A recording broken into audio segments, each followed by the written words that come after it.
One form of intellectual property that I know and could describe for you right now is designs, whether aesthetic or functional.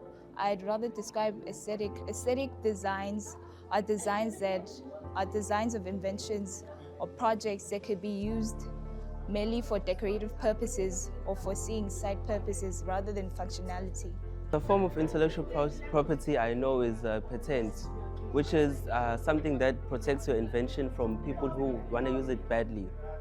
And part of our mandate is to look at the IP, which forms a critical pillar in the building of knowledge-based economy. And it is essential that we start cultivating this understanding as early as possible.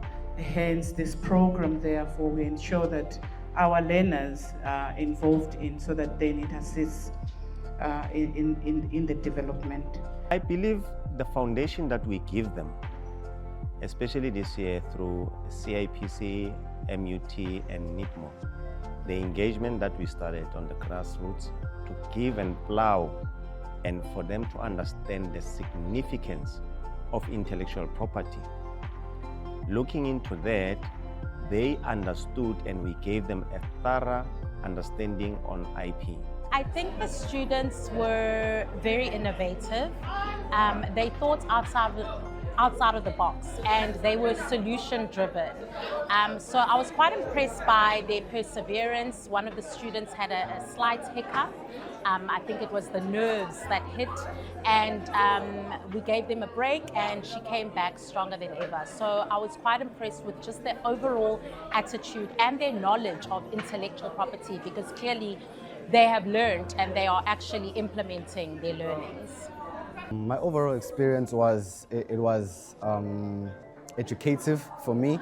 I was able to see what other learners have in store in their minds, what they can produce. As we saw many ideas that were being presented up front, I'm glad that we were able to witness it. Our idea came from the fact that one of the learners at school had a problem with asthma attacks and she couldn't use the traditional way of cooking if there's no electricity, like using a fire. So that's why we came up with the MHA solar powered pot. Mostly inspired us is the kidnapping of vulnerable people and children in our society. So we thought, as a group from Stedile, we thought tackling this problem might be the greatest achievements of our lives. So yeah.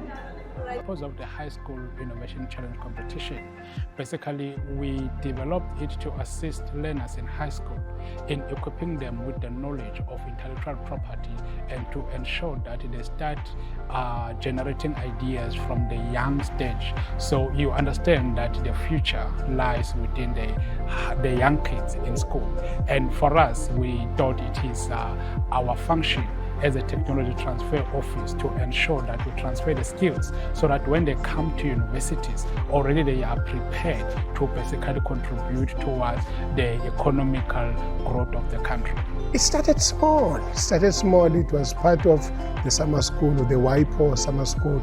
It used to be a plug-in, and learners used to come and attend and then go home. However, individuals like Dr. Hlongwane and the other colleagues from Pretoria decided that we can innovate a bit and include other schools, especially those that were previously disadvantaged, and just give a bit of blending between those and those that are formerly known as Model C schools, so that we introduced the intellectual property into that space, because formerly intellectual property was alien from other communities.